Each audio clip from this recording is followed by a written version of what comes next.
right, good afternoon, everyone. It's Caroline Collins here with Lena, and we appreciate you coming in on your off time. No problem. Because we have a big issue going on right now. An energy conservation notice went out. It's going to be in effect until 10 o'clock tonight, right? Because it's so hot. This is one of the longer ones. So the thing is, you really don't want to be seeing me in the afternoon because it means that there's something wrong, right? There's something that's keeping me up, something that I'm worried about. So I'm always watching the grid for you. And I know, we get into it and it gets a little confusing. Like, what am I even looking at? ERCOT isn't the best at giving us the information in a way that's really easily digestible. So I wanted to kind of break it down for you. So this is one of the longer conservation notices we've had. It is the fourth that we've had this summer, but possibly what's concerning me is that we could go into EEA1. That's Energy Emergency Action. Oh boy. Yeah. So we haven't had that since 2021, since the big freeze here. So I know that you weren't here, but it was devastating. And believe it or not, even though you moved here after, you're still being affected because you're paying more for energy. And so I want to take a look here at the board and take a look at what we're seeing. So this is their supply and demand. And basically, it's just basic economics, basic marketplace. You always want to have more supply than demand. This blue line is how much we're taking from the grid, how much, to put these lights on, to have your AC. This is everything that we're taking off the grid. This darker blue line is everything that's feeding into the grid, right? Everything that's being generated and moved across the state. When they get really, really close like this, I get uncomfortable. And when they start flip-flopping, that's when we get into outages, once you have more demand than you have supply. Over here is the reserve rainbow. And I'm telling you this because, let's say I am asleep and something happens. If you go to ERCOT.com, this is what you're going to see. This is in yellow right now, which means conservation. It's voluntary right now, where they're saying, hey, it'd be great if you could use less power. Once this starts changing into black, that's when we have really bad problems. So if you think back to February of 2021, this was all in black. These numbers were in the negative. So I like to see this number above 5,000. That's what makes me comfortable. We're going to be well below that. In fact, I think we are going to move into emergency operations, which means we're going to be closer to 2,300. So 2,300 is, it's in lifetime. That's where you're going to see it changing. So 2,300 means conservation is critical. So now it's not just like, hey, it'd be really great if you could help us out. It's, we really need this to stabilize the grid. Then we can get into level 2, level 3. In February of 2021, we were at level 3, which is basically, we don't have anything. We're dropping you. We're kicking you off the grid so that we can balance it out. Okay, this sounds very alarming right now, especially given how many days in a row we've had over 100-degree temperatures.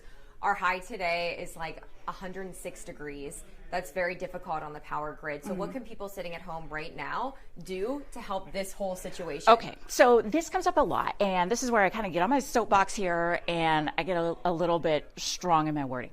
So I know from your tweets, from your responses, people are like, hey, ERCOT, if you can't do your job, why should I change my life, right? I don't like to think of it as we're helping out ERCOT, we're helping out each other. Because if people get dropped off the grid, that could be your house, that could be your family sitting in the dark, sitting in the heat. I also think even if your power's on, that's someone else who's suffering, and I don't want to be the cause of that. So if I can kick up my thermostat just a couple of degrees, it doesn't really make that big of a difference for me, but it could make a difference for somebody else.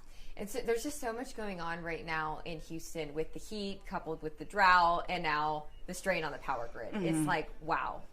It's a lot. So my focus, for the last 2.5 years studying the grid is, how does this all work? How does it affect us? And basically it's a living, breathing thing. It's always changing. That's why you see these numbers fluctuating, because there are people who are watching it and their main job for the grid is to keep it alive.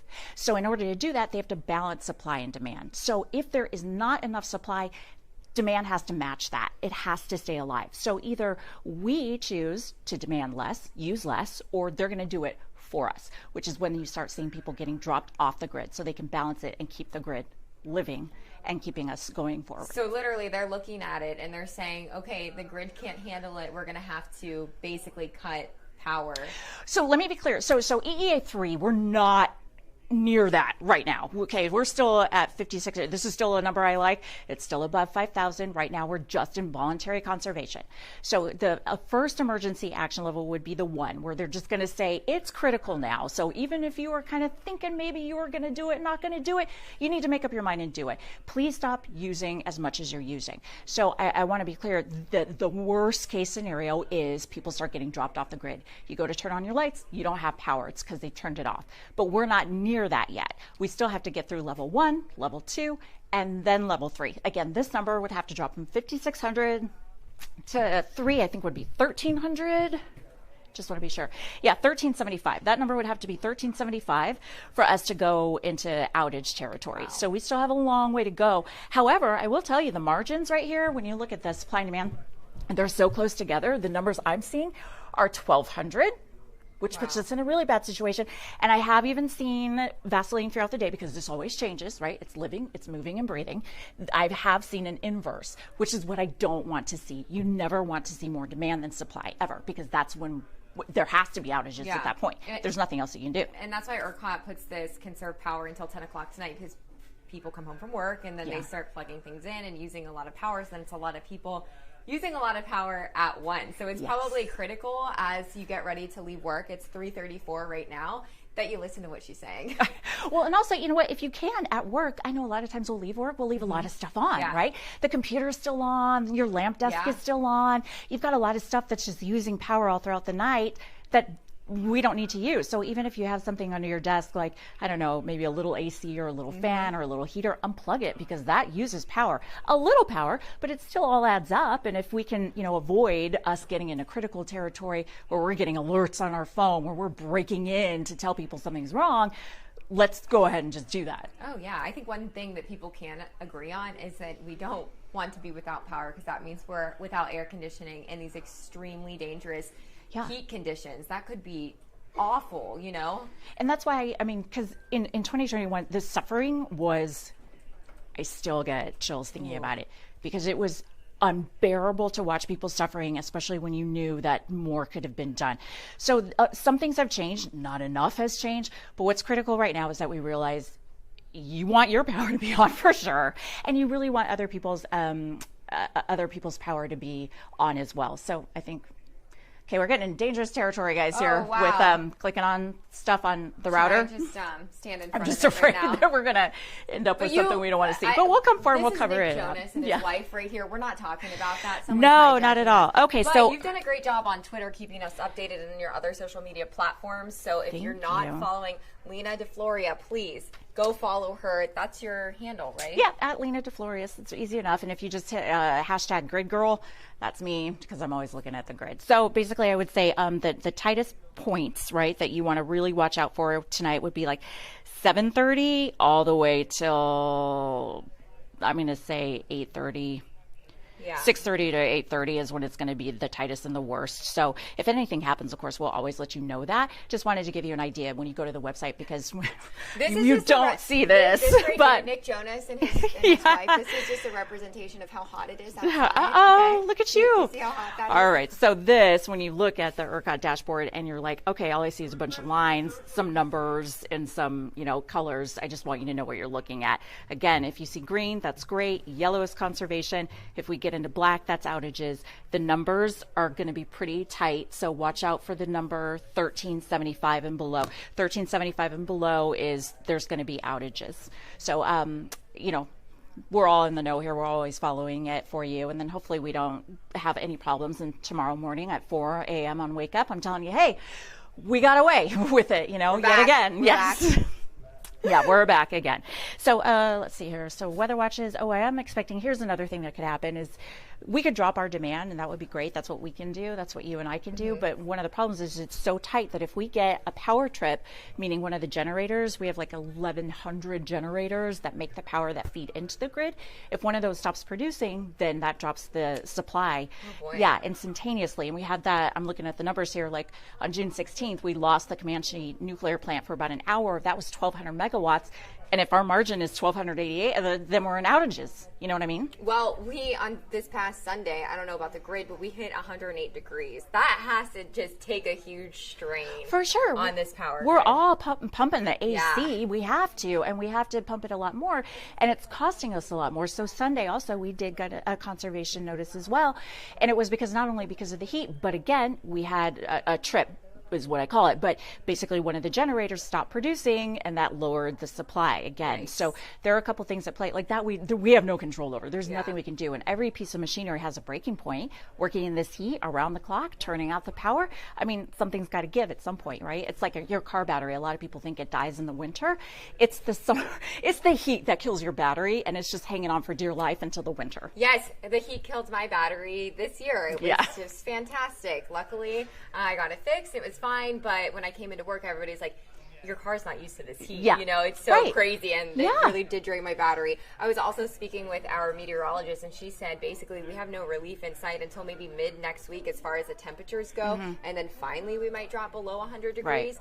And that's just crazy to think about, just how many days that we've had over 100 degrees, how much strain that causes this power grid, how many air conditioners are on. I mean, it's really, we take it for granted. We come in here and we turn the air conditioning on and the lights on, and we're not thinking what's actually going on.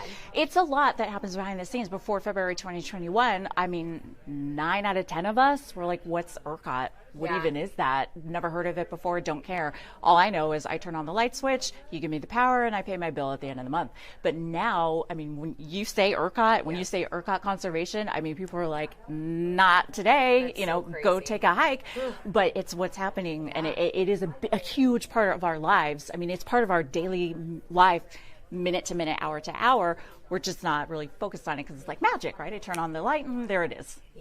Yeah, it is. It's just shocking, and it's something that affects all of us, you know. And that's why I do say, when there is conservation, when I do see tight margins like this, to please don't be the ones, because I get so many tweets that say, I'm dropping it to 62 degrees, I'm running my AC, my washer, my dryer, but again, you don't want to be the one who doesn't have power, and you don't want to be the reason that someone else is suffering. And that's one thing that I love about living here in Houston, is that people really do turn out to help each other when it's needed, and right now it's needed. And again, I know you don't want to help out ERCOT, and that's fine, but let's help out each other. So their main job, and I do applaud them for this, is, when they're sitting in the control room, all they're thinking is, we have to keep the grid alive.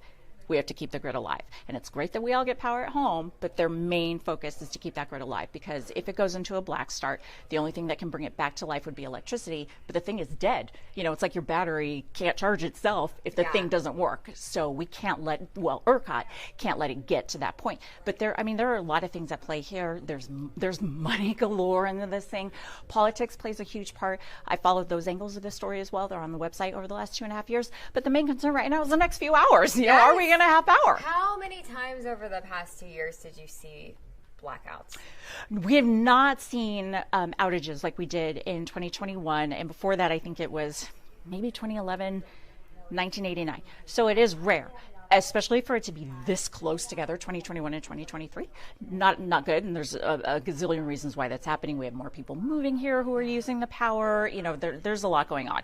But this would be the first time that we go into emergency action for ERCOT since the freeze of 2021, which is not to say that this is like February of 2021. I don't want to put that out there because it was devastating, and I don't think we're there. And I don't think we're going to get there either. But it could still be a frantic night. That's concerning. So when they put these notices out, please pay attention. Please do the things that you can, like Lena was mentioning, that can save power. Watch the grid. Follow her on social media. She's always keeping us up to date. And it will save you money. Because it costs big time when there's conservation. Like right now, the price, for instance, like this morning, right? It was $11 per megawatt hour. Now it's not that bad. Now it's $119, but still, we're already paying huge bills because you're like, I got to have my AC on, right? And it's kicking on all the time. Is this thing ever turning off? You got to pay for that. Someone's got to pay for that. And we're still making up for the billions of dollars that was lost in 2021. We're all paying more every month for the next 20, 30 years. Wow. So we're paying more. I don't want you to get hit with a huge bill and you're like $700, you know what I mean? My gosh. So, and I have heard that from a family where they're like $700 for power. So it does cost more, even if you're a fixed rate plan. So I mean, if you can conserve, please do, because it's tighter than we would like to see, and it's actually making me nervous when I see the margins. And I can only go where the data disappoints me. I can only look at the numbers and this is what I see. So as far as what I read, the conservation notice is until 10 o'clock tonight. Does that go back into effect tomorrow? Or no, this is a day-to-day announcement. Yes. Okay. Yeah. And we have a weather watch in effect right now because, like our meteorologist, Ramisha Shade, was telling us about, there's no break in this heat for days. So we have a weather watch in effect through Sunday right now, which means ERCOT's watching it and they're expecting that we are going to potentially have problems like we're having today. So it expires on Sunday. I think it might be extended again because, right, Ramisha, we don't see a break in the triple digits for how long? At least another 4 days. Okay, so yeah, so they might extend it, they may not, because it depends not only on Houston, but the majority of Texas. You got to think of the big metroplexes because ERCOT covers 90% of the state. So it's not just us. If we're using a lot of power, Austin, San Antonio, Dallas, they're all using power. That all is coming from one place. Plays in. Yeah. And oh gosh, there's huge cities in this state of Texas. So that's a lot of power in concentrated areas. I'm sure it causes such stress on the grid.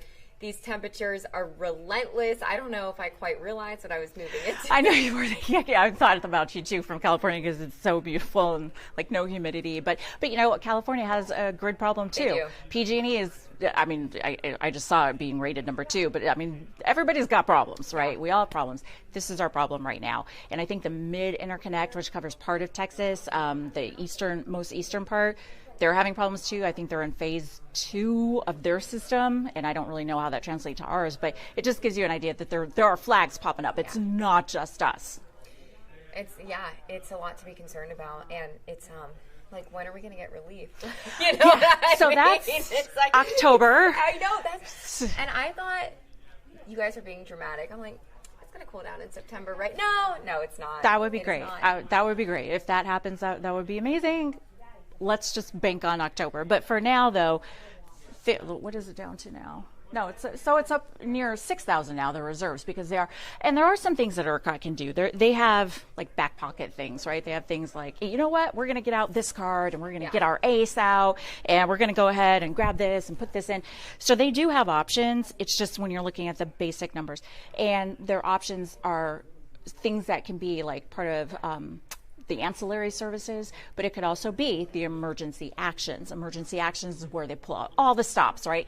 We got to go, whatever we have, we need to throw it at the wall and see what sticks and see, everything that we've got to contribute to one place. It's a lot to take in. It's definitely more to it than what you might be sitting at home thinking about. So just to recap, in case people just joined us, we're under a conservation notice, and it could get pretty critical. Can you break it down one last time? Yeah, sure. So we're under a conservation notice again, right? So ERCOT is asking us to voluntarily, but they worded it strongly, use less power if possible, and it goes until 10 o'clock this evening. That's when they think things are going to become more manageable and we won't need to conserve anymore.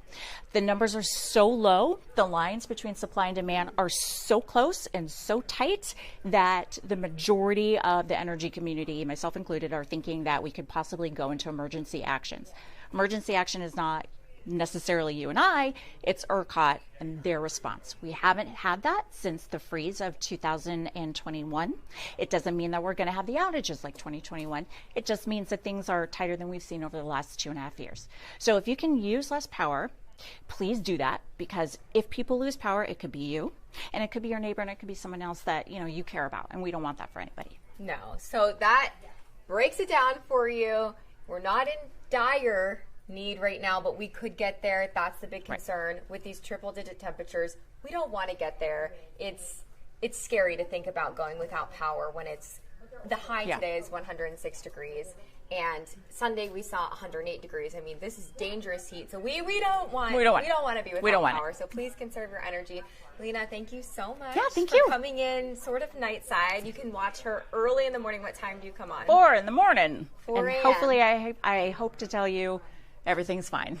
Yes. Yeah. Hopefully, yes. And then if anything changes, of course, we'll be on Fox 26 News at 5 o'clock. We'll update you there. And on our website, which you may be watching on now, fox26houston.com. If anything dire comes about, you're going to get a push notification if you have our Fox 26 Houston app. It'll be on our website. And, of course, we'll be on air at 5 o'clock. And you definitely want that app if you do lose power. where you can still get informed on your phone. Yeah, definitely, because it can be pretty scary. Right. Well, thank you guys for joining us. It's 3:47 now. I'm going to get ready for the 5 o'clock news, and she's going to go to bed. Bye.